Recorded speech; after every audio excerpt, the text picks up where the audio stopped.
네, 안녕하십니까. 국가안보실 제1차장 김태효입니다. 인도네시아에서 아세안 관련 다자회의 3일차 일정을 맡고 있습니다. 오늘 오전 동아시아 정상회의를 마친 후에 윤석열 대통령은 지금까지 캄보디아, 그리고 중국과 그리고 싱가포르와 정상회담을 마쳤습니다. 그리고 좀 전에 한국 인도네시아 비즈니스 포럼 라운드 테이블을 막 종료한 상태고요. 오늘 마지막 남은 두 가지 일정, 라오스 그리고 필리핀과의 정상회담을 현재 진행 중에 있습니다. 그러면 오늘 여러 가지 이런 회담과 외교 일정이 있었는데 나머지는 서면이라든지 별도의 자료로 참고하시고 지금 이 자리에서는 오전 아침에 있었던 동아시아 정상회의의 정치 안보적 의미에 대해서 말씀드리고 그리고 잠시 전에 끝난 한중 회담 결과에 대해서 브리핑을 해드리겠습니다.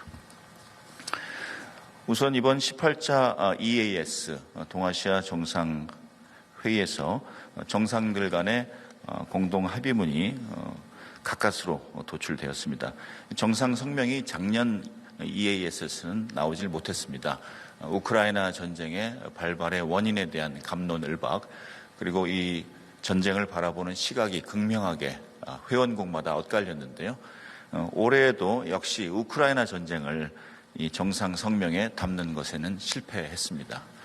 그 이외에 전문 8개 항 그리고 본문 32개 항으로 구성돼서 식량 에너지 안보라든지 영내 경제 개발 협력이라든지 이런 비정치적인 문제를 앞으로 어떻게 합의하고 협력 관계를 발전시켜 나갈 것인가 이런 문제들을 개괄적으로 합의를 했다 이렇게 보시면 되겠습니다. 동아시아 정상회의는 인태 지역 내에서 정상들이 참가하는 아마 최대 규모의 정상회의 협의체일 것입니다. 그런 의미에서 주목도가 크고 특히 안보, 군사 이슈에 대해서 주로 논의하는 정상회의체이기 때문에 국가들이 생존 문제가 걸린 군사 안보 문제에 있어서 자기 자신의 입장을 개진하고 자국의 이익에 유리한 국제 정세의 흐름을 유도하는 데 온 힘을 쏟고 있습니다. 오늘 오전에 동아시아 정상회의에서 거론된 주요 4개 안보 관련 이슈라고 하면 우크라이나 전쟁, 남중국해 문제, 미얀마 국내 군사 쿠데타 문제, 그리고 북한 핵 미사일 문제 이렇게 4가지가 될 것입니다. 러시아의 우크라이나 침공이 국제법적으로 그리고 기존의 국제 규범을 정면으로 거스르는 것이라는 데 대해서는 회원국 전체 대세 의견에 큰 차이가 없었고요. 다만 이 문제에 대해서 어떤 입장을 취하고 또 어떤 시간 계획에 따라서 각자 역할을 할 것인지에 대해서는 말을 아낀 나라 그리고 적극적으로 의견을 표명한 나라 그리고 중립적인 입장을 견지한 나라 이렇게 대별이 된다고 볼 수가 있겠습니다. 대한민국 대통령으로서는 70여 년 전에 6.25 전쟁을 겪고 북한 공산 세력의 침략을 받았을 때 국가의 존망이 그야말로 백척간두에 놓였을 때 유엔과 국제사회가 달려와 주었기 때문에 한국의 주권을 지킬 수 있었고 그 토대 위에 현재의 평화와 번영을 이루었던 점을 직시하면서 지금의 우크라이나 문제는 곧 대한민국의 자유와 평화의 문제이기도 하다라는 점을 다시 한번 재확인하였습니다. 그런 의미에서 어떤 종류의 힘에 의한 현상 변경 시도도 용납될 수 없다는 점을 재확인하고 한국이 우크라이나 평화연대 이니셔티브를 약속한 대로 차질 없이 추진해 나가겠다라는 입장을 밝혔습니다. 이 남중국해에서는 지금 해양을 끼고 있는 연안국가, 도서국가, 그리고 남태평양 국가, 오스트랄리아, 뉴질랜드와 같은 오세아니아 국가 이런 여러 국가들이 동중국해와 남중국해의 영내, 해상, 영공에 평화를 정착시키기 위한 행동 준칙을 몇 년 동안 논의해오고 있습니다. 자유민주 진영에 속하는 나라들은 1982년에 도출된 유엔 해양법 협약을 준수하는 가운데 새로운 행동 준칙이 나와야 된다, 이렇게 주장하고 있고요. 또 중국을 포함한 다른 나라들은 이미 기존에 정치적으로 한 바 있는 가상 행동 준칙을 좀 더 확대해서 우리끼리 합의하면 무엇이라도 도출될 수 있다, 이런 입장을 가지고 있습니다. 시간이 언제 걸릴지 모르는 이런 남중국해의 불안정 속에서 힘에 의한 현상 변경을 막고 평화적인 지역 해양 질서를 구축하는 데 미국 측, 일본, 그리고 한국이 비교적 분명한 목소리를 내오고 있습니다.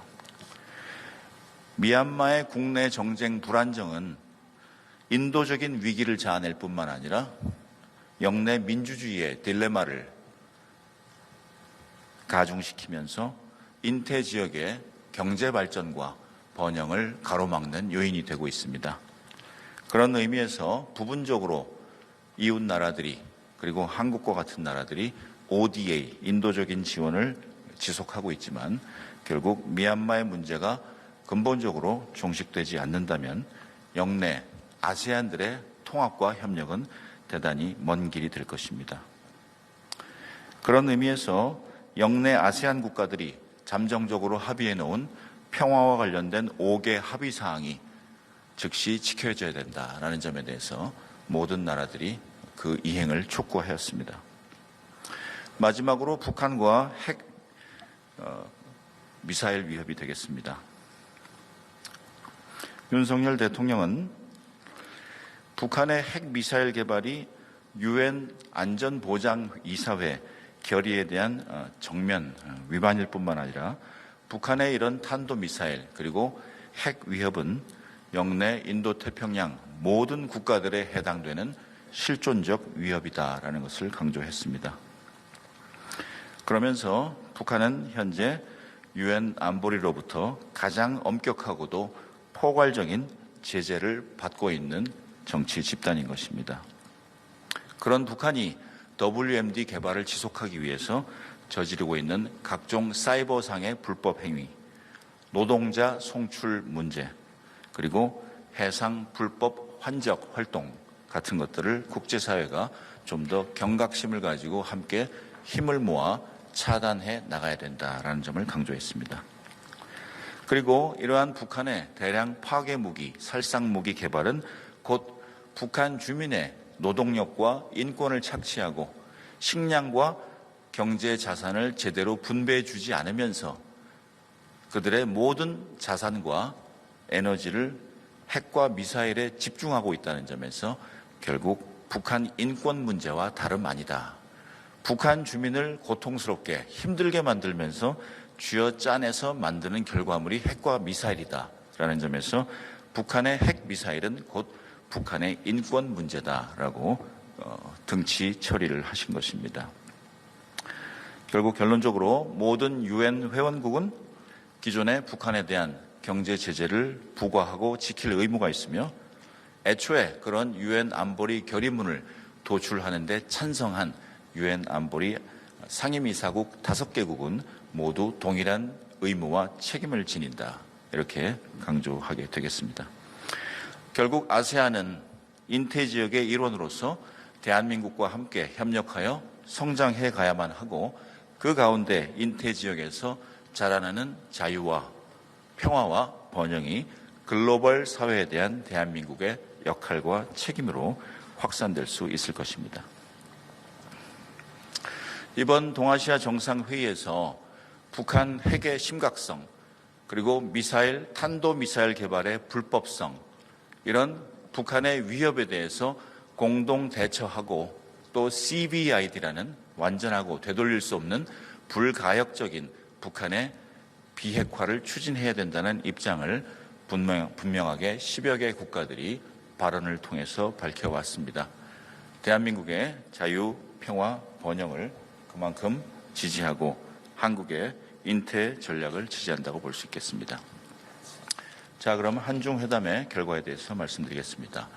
리창 총리는 지난 3월에 취임한 이후에 국제 외교 무대에 처음으로 데뷔하였습니다. 우선 시진핑 주석의 따뜻한 안부를 우리 대통령에 전하였습니다. 그리고 한국과 중국이 가까운 이웃으로서 먼 친척보다도 가까운 이웃이 같이 협력하고 잘 지낸다면 훨씬 더 소중하고 가치 있는 관계가 될 것이다 라는 점을 강조했습니다. 작년에 한중 양국의 교역이 3,600억 불을 돌파하였다. 그리고 한국이 중국의 제2위 교역 파트너국으로 부상하였다는 점을 강조하였습니다. 그리고 중국의 총리의 역할은 보통 경제, 사회, 문화 역할에 국한되긴 하지만 앞으로 한중 양국이 영내 평화와 안정을 위해서 함께 협력하고 노력해 나가자고 제안해 왔습니다. 그러면서 리창 총리는 설린 우호 원칙을 견지하면서 양국이 새로운 관계를 모색하고 그 가운데 한국과 중국이 공동 이익을 증진해 나가며 상호 관심사를 배려해 나가면서 서로의 원숙한 신뢰 관계를 좀 더 돈독히 하자 이렇게 제안을 해왔습니다. 윤석열 대통령은 작년 발리에서 11월 한중 정상회담을 가진 이후 앞으로 고위급에서 좀 더 활발한 한중 교류가 이어지길 희망한다면서 시 주석에게 따뜻한 안부를 전해달라고 하였습니다. 그러면서 의장국으로서 한국이 현재 추진하고 있는 한일중 정상회의가 최대한 이른 시일 내에 한국에서 개최될 수 있도록 협조해달라고 하였고 중국 측에서는 여기에 대해서 적극 호응하겠다고 응답하였습니다. 한중 경제 관계에서 결국 시장 경제 그리고 세계 자유무역 질서 속에서 함께 성장을 일구어온 중국과 한국이 다자주의 속에서 국제사회가 서로 교류하고 협력해온 경제관계의 규범과 틀을 성실하게 지켜나가면서 거래한다면 그만큼 양자 한국 관계가 아무런 문제 없이 예측 가능성 있는 경제와 투자 활동을 지속할 수 있을 것이라고 강조하였습니다. 여기에서 담겨있는 윤석열 대통령의 뜻은 국제사회에서 다자 간에 합의된 그리고 관행으로 굳어진 규칙들을 잘 지켜가면서 양자 관계를 관리한다면 한중 양국 차원에서 많은 문제를 줄여갈 수 있고 신뢰를 쌓아갈 수 있다라는 의미로 해석할 수 있겠습니다.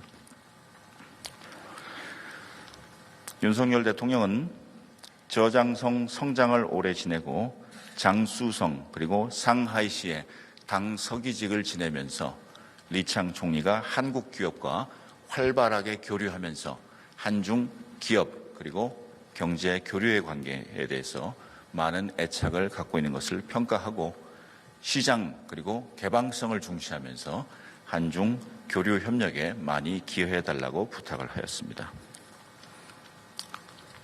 북한 문제에 대해서는 총리의 전담 책임 분야는 아니지만 우리 대통령은 북핵 문제가 악화되면 악화될수록 한미일 공조가 그만큼 강화될 수밖에 없다는 것을 강조하고 앞으로 중국이 이 문제에 대해서 성실하게 책임 있는 역할을 수행하면서 북한 문제가 한중 관계에 걸림돌이 되지 않았으면 좋겠다라고 부탁을 하였습니다.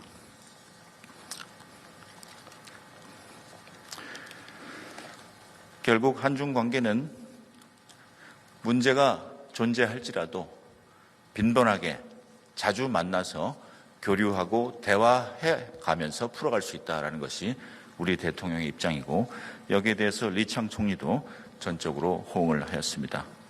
앞으로 양국 고위급 간에 그리고 정상 간에 오늘을 계기로 보다 많은 소통을 긴밀하게 이어나가기로 하였습니다. 감사합니다.